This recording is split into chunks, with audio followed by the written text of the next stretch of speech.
Good morning, and happy to see a room full of happy-looking media executives. You know, when they read the news these days, you get the feeling that we should all be zombies starring in the next season of Walking Dead. But obviously, I hope everyone that's here today, and surely I will speak to you and prove you that it doesn't have to be that way. So anyone that's telling you that media consumption is going down obviously haven't paid attention. We are watching more video than ever. 30 hours a day in 2020, and if you take an average American's life and you add all the hours of multitasking that these guys are doing, you have 31 hours a day. 12 of those hours are spent on technology and media, and majority of that is video. But obviously, anyone that tells you that it's all super fantastic going from here also haven't been paying attention. As Andrea told you, linear viewing is going down. In the Nordics, it's going down quite dramatically. And all growth is, of course, coming from on-demand.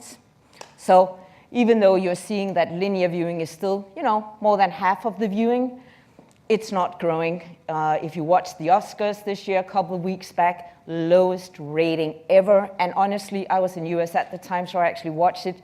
No innovation have happened to that format, so it's not really a big surprise. All growth coming from on-demand. People are subscribing to SVOD services. And obviously, it's mobile that's driving this change. So Andrea talked about what's happening in the Nordics. We see it also in our Nordic business. So a little more than a year ago, we launched an AVOD service for our free TV channels.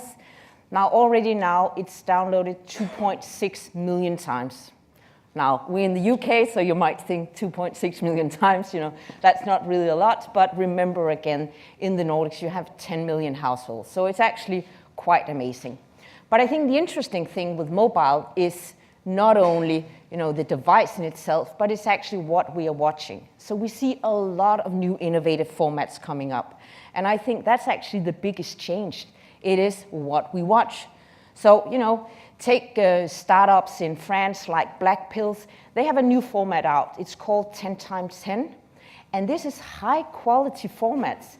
And it's 10 minutes, and the series are 10 episodes, and they work with, famous producers like Luc Besson producing this edgy content, but high quality. And this is what we are going to watch in the future.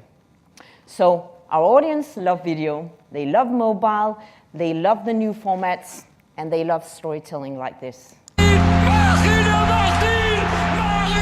I'm a huge soccer fan, but this was way bigger than Real Madrid winning their 10th Champions League. This is the most intense game I ever watched. This was like 4 hours of nail-biting, emotionally roller coaster ride. That was like the closest match ever.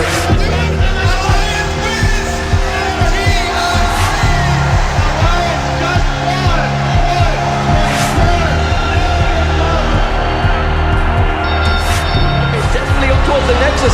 Kevin is going to be able to get it to. My nickname is Expeke. Poland, Katowice was the moment that my career just skyrocketed. When I did the famous backdoor move, at that time I didn't think more than thanks to this we won, but after looking at it and everything it brought, I realized that I made something that is gonna be there forever.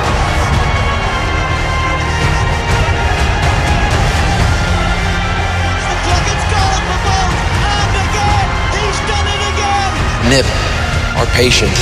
They lie in wait. They've waited practically a year for this moment. There's a moment I really do remember. It is 2014 ES1 Cologne, the 21st of August at Gamescom. 16-13! It finally happens! Get Right has been working years to win that major, and it's unforgettable. We have our champions, the best team in the world! Right, so this is eSports. How many here has been to an eSport event? Okay. eSport is a global phenomenon. It's $100 million in prize money last year. So if you go to one of these events, this was an ESL1 event, you meet the best teams. For example, a team like Team Liquid, they made $19 million in prize money alone. So this is before sponsorship and merchandise and anything else. One of their best players, a German Dota 2 player, he made $2.5 million last year in prize money alone. So this is huge. Now, MTG, through our investments in ESL and DreamHack, we are the world's biggest esports company today, something we're super excited about. And by the way, for the majority of you here today who hasn't been to one of these events, you should go. There's an event coming up in Birmingham, an ESL one in May. So put yourself on the train and get into an experience for lifetime. But obviously, this is new storytelling, and it is super exciting. And the exciting thing is that these audiences, they are hyper-connected. They really engage with the content, with the players, with their fans. And this is what I call superfans. Now, superfans, they more than watch. As I said, they engage, they discuss, they reject, they demand, they do everything. And why is this important? Well, superfans watch more content than anyone else. So they have a disproportionate share of all the viewing, and they are highly over-indexed on their spend. And this is, of course, good news for us, right? So take the sports superfans, for instance. They watch 17 hours of sports every week. 86% of them watch multiple sports. And by the way, they spend 30% more than any casual sports viewers. So this is an opportunity for us. It's an opportunity that we can monetize on. But what do you then do with these superfans? And today we're here to talk about, obviously, distribution, but of course also about content. And for superfans, it's all about storytelling. You need to create new and great stories that engage them and that moves them to the heart. So this is what MTG is doing through one of our arms of the business that we call MTGX. So here we invest in these native digital business that are all producers of digital video storytelling. Each one of these three areas are all multi-billion dollar potential markets. And all of this is about one thing for us. It's about creating great stories in the right places. So eSports, that is for sure entertainment, that is storytelling, it's drama, it's gigantic stadiums, it's fans on their feeds. And ESL and DreamHack, they have partnerships with, for example, Facebook and Twitter and Twitch. ESL alone live streamed 5,500 hours of content last year on Facebook. That is 229 days where you can sit and just watch live esports content. So it's drama, it's entertainment, but obviously stories can do more than that. And especially when we talk about the millennials and we talk about the younger generation of the Gen Zs. These guys, they have a purpose in life, right? They want to change the world. And so if we can create stories that really engage, we are reaching even further. My name is Jette. I'm 11 years old and I'm the youngest journalist in the world. Jette, Palestine, Nabi Saleh. Jette, Palestine, Nabi Saleh.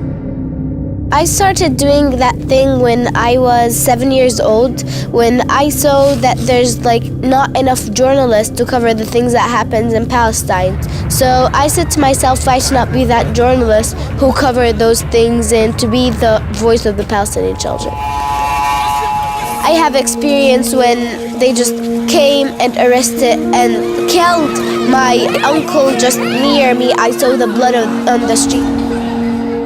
I like journalism because it can send my message in a very perfect and true way. من هنا نرسل رسالتنا. وانت بتسلب بحرية ناس وانت بتخوف اولاد صغار يعني. My camera is my weapon of truth.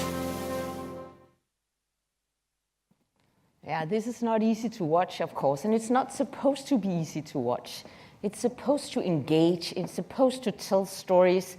And this is a series which is part of a magazine called Local Heroes, produced by one of our digital video networks called Zoomin TV. So Zoomin TV, they have 3,500 VJs all over the world producing stories for them every single day. And in addition, they work with 20,000 content producers. So every single day, they produce 400 stories in 20 languages. And that's a lot. And as I said, this is part of a magazine called Local Heroes. And Local Heroes is focused on producing this type of stories, stories that really engage. They tell about what these local heroes, young kids and young girls and boys are doing all over the world. And the interesting thing about this is that stories like Local Heroes, that can travel. That is something that can engage a community globally, that can engage global citizens. So for example, Zoomin TV also produce video for Tencent in China. So just for Tencent in China, they produce 8 local stories a day like this. And why are stories like Local Heroes important? It's because it's something we discuss. So it creates a community. And communities are important because this is where you discuss, this is where you engage, and this is where you start spreading the stories. Now, Facebook, they made a lot of things happening with Facebook these days, but recently they made a quite dramatic change to their algorithm. They want you to watch more video. And they have understood, probably better than anyone else, that it's much more likely that you will watch more video if it's part of your community, if it comes from someone that you know, that you feel related to in some way. So they changed the algorithm so that you are now fed with more videos from the community. And this is important for us because if we can tell stories that power communities, these guys, they watch more and we can monetize more because superfans are absolutely willing to pay. If your brand is authentic and they view it as part of the community, they will pay. But obviously, millennials, Gen Z, superfans, they're also quite demanding.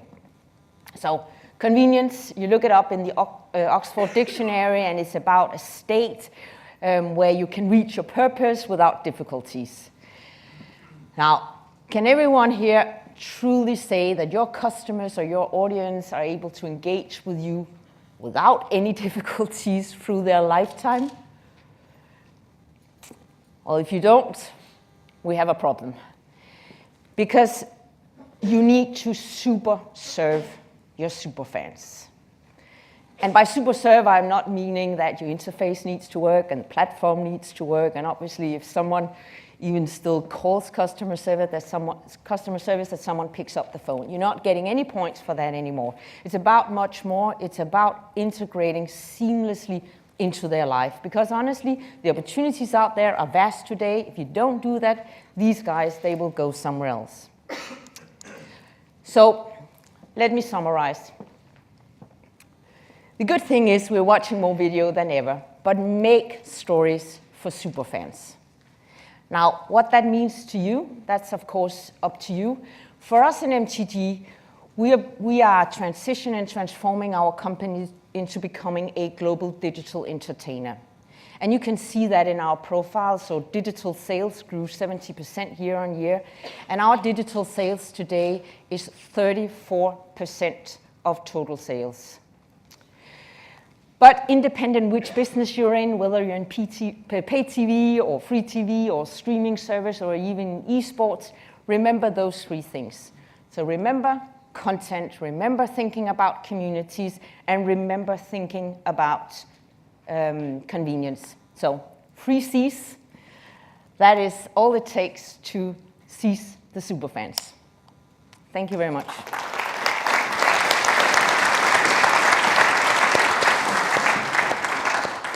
Well, thank you very much. I think we've got time for a few questions if anyone has one to say. I think there's a gentleman just up there. Hello, Martin Prince, TNO. Thank you for the excellent presentation. I have a question regarding the eSports. If you say you have to pay special attention to the superfans, if you look at the eSports, the superfans are not on the big screen, are not watching the big screen. A lot of things happen on the web, on the tablet, smartphone. So I'm curious, what do you see as the role for a pay TV operator in the eSports? Yeah, and that's actually quite interesting because are they not watching on the big screen? Because an interesting thing with communities is actually that communities are easier to create around the big screen. But you're right, eSport is born on mobile. You know, if you're really an eSport fan, you're on Twitch and you have all the commentaries out to the right. But we believe there is an opportunity to actually bring this to the big screen. So what we did was we launched actually a linear TV channel, taking the library and all the big live events and put it on a linear TV channel. And that is distributed widely. Now, obviously, we are doing this because we want to bring this content to a wider audience. And you're absolutely right that for most millennials or Gen Zs that are born with eSport, it will happen on Twitch, on Facebook now, or on YouTube. But for sure, there is an opportunity to take these kind of content because it is great storytelling. Now, the clip I showed you there, that was League of Legends. If you're not a gamer, that can be super difficult to watch, but it's tactics, it's strategic, it's storytelling. So with the right formats, there is definitely an opportunity to take it to the big screen. And we're developing originals also. So we are doing partnership with Disney. So we did over the summer originals together with Disney, which they put on Disney XD. We're right now doing originals with Hulu. So that will go on the Hulu platform. So it is evolving, and it's all about finding the right formats and doing fantastic storytelling. If I could ask a quick question on that, the eSports fans that you're seeing now, if you were to look at their profiles, would they have been traditional sports fans 10, 15 years ago, or are they a totally different portion of the population? I don't know. I think they grew up with gaming. Yeah. And some of them are watching sports also, but for them, this is what they spent time on. And there's a big opportunity because if you look at the spend compared to, you could say, the elderly generation of traditional sports fans, there is still a big gap up, which is of course an opportunity for us as media companies. But most of this is basically their sports. And these guys, they are athletes. Remember, eSports was at the Olympics in Korea this year for the first time ever. So they're becoming recognized professional athletes now. Interesting. Any more questions from the audience? We got any hands? So if not, I've got another question, unless I'm missing someone. There's one there in the front row. Ooh, sorry, if I could have a mic down here.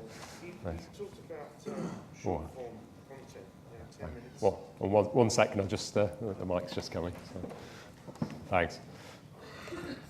You talked about short form content. Do you think it's really got legs? Because lots of people have tried to put short form content together and it's never been successful. If I think there's an opportunity in short form content, yes, absolutely. And I think there's not one answer. I think we will see multiple different formats, anything from 3 minutes to the example I mentioned, 10 times 10, which is what Black Pills are doing, to longer form.